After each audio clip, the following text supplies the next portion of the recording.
दोस्तों, आज मैं आप लोगों को जो सच्ची कहानी, जो सच्ची घटना सुनाने जा रही हूँ, ये सच्ची कहानी है दरअसल एक पुलिस सिपाही की, जो कि इतना ज़्यादा बेबस हो जाता है कि उस बेबसी के मारे वो कुछ ऐसा कदम उठा लेता है जिसको जो भी सुनता उसकी रूह कांप उठती।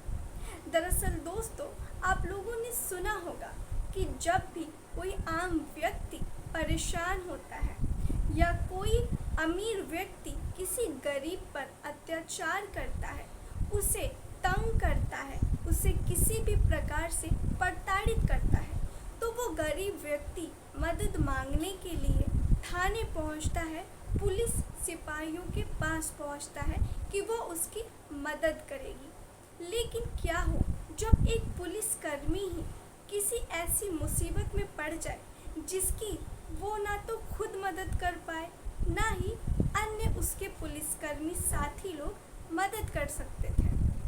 दोस्तों, ये कहानी भी आज की बड़ी ही ज़्यादा अपने ही आप में अजीब है।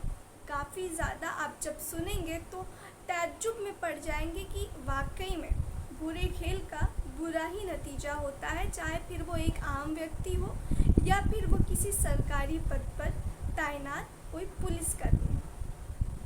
दोस्तों, दरअसल ये जो कहानी है, ये कहानी है यूपी के गाज़ियाबाद की।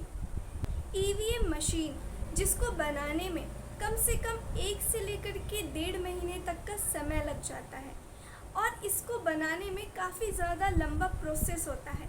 इसलिए इस ईवीएम मशीन को बनाने के बजाय जो ईवीएम मशीन होती हैं उनको अच्छे से देखरेख में, अच्छे से सेफ्टी के साथ में पुलिस कर्मियों को वहां पर लगाया जाता है ताकि ईवीएम मशीन में किसी प्रकार की चोरी या छेड़छाड़ ना हो सके।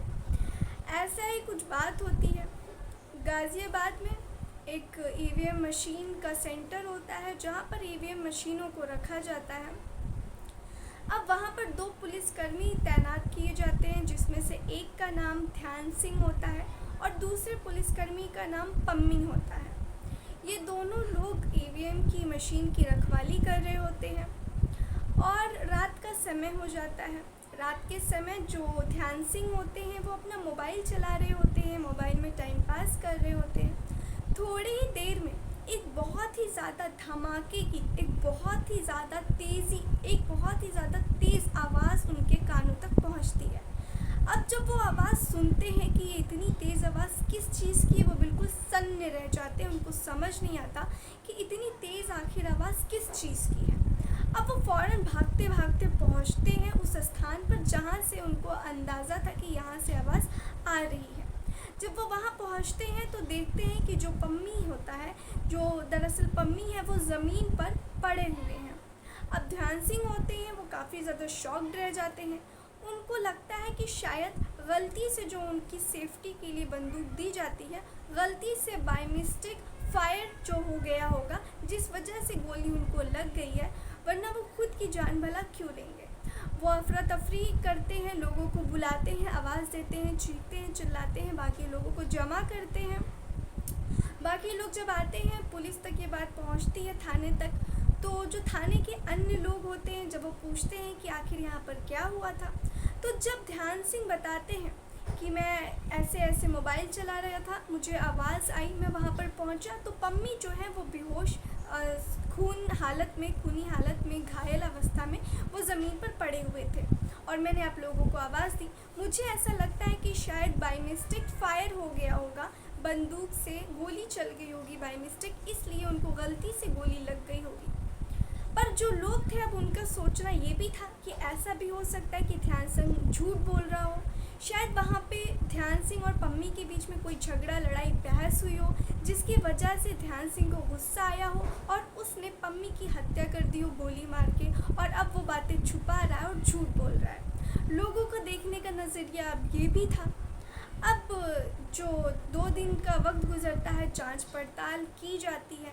जब जांच पड़ताल की जाती है तो फिर रिपोर्ट में सामने आता है कि दरअसल जो ये पम्मी है, इनकी किसी बाय मिस्टेक फायर से उनकी जान नहीं गई थी, बल्कि उन्होंने खुद से ही खुद को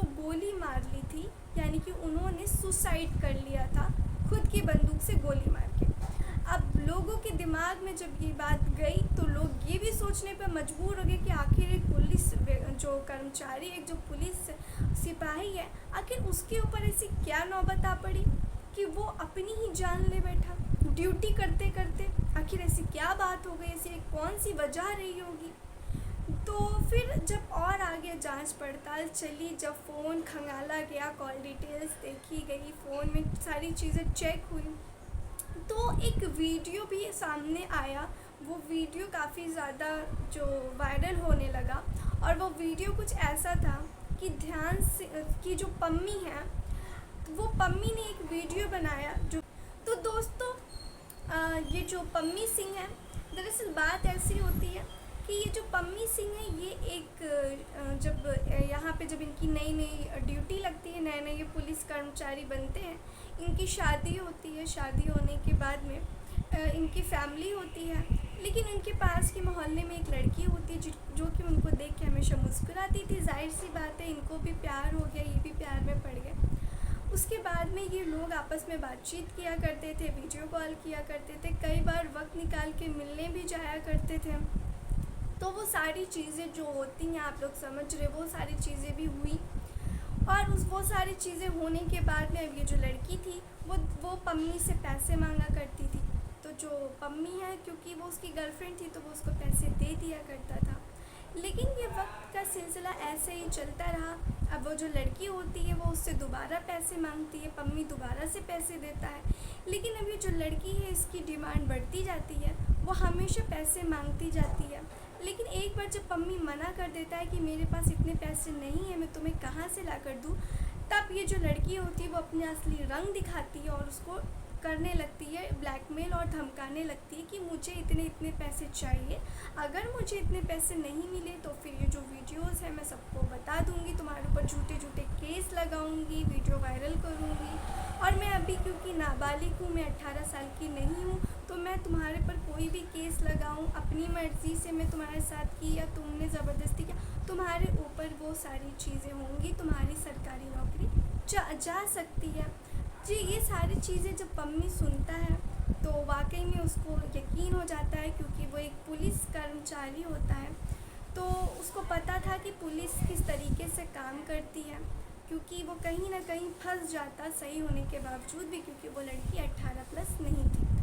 अब वो काफ़ी ज़्यादा परेशान हो जाता, दोस्तों से उधारी मांगता, उस लड़की को पैसे देता, अपनी बीवी के गहने बेच करके वो कुछ पैसे उसको देने की कोशिश करता। मगर ये लड़की दिन पर दिन अपने जो पैसे की डिमांड थी उसको वो बढ़ाती जा रही थी, और इसके कुछ दोस्त थे वो भी मिल चुके थे उसके साथ में, जो उससे पैसे की डिमांड करने लगे थे। अब ये जो पम्मी होता है वो काफ़ी ज़्यादा परेशान हो जाता है, और ये बात अब वो किसी से कह भी नहीं सकता था, ना तो किसी को बता सकता था। और जो इसकी बीवी थी वो घर में परेशान रहने लगी थी, और जो इसके दोस्त थे वो भी अब उधार देते देते थक चुके थे। तो ये सारी चीज़ें जो हो रही थी, जिसकी वजह से वो काफ़ी ज़्यादा परेशान रहने लगा था, और ये बातें वो किसी से बता भी नहीं सकता था, ना तो किसी से मदद मांग सकते था, ना तो वो पुलिस के ख़िलाफ़ इसके ख़िलाफ़ कंप्लेन कर सकता था, क्योंकि जाहिर सी बात है वो लड़की अभी नाबालिग थी, तो वो कुछ भी कहती तो पम्मी फंस सकता था।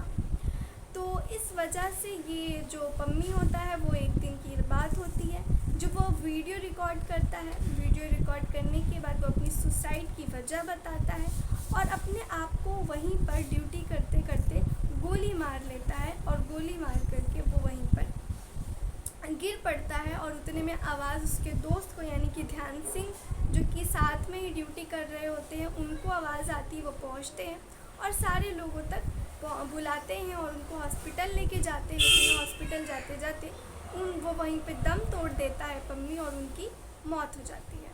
तो दोस्तों, ये थी आज की कहानी। उम्मीद करती हूँ आप लोगों को आज की कहानी पसंद आई होगी। अगर आप लोगों को मेरी कहानी पसंद आई है तो प्लीज़ मेरे चैनल को लाइक करके सब्सक्राइब करें, और जो प्यारे प्यारे से कमेंट्स करना ना भूलें, क्योंकि मुझे आप लोगों के कमेंट्स पढ़ना बहुत अच्छा लगता है। चलिए मिलते हैं ऐसे किसी अच्छी और सच्ची घटना में। तब तक के लिए आप लोग अपना ख्याल रखें, सावधान रहें, सतर्क रहें। जय हिंद, जय भारत।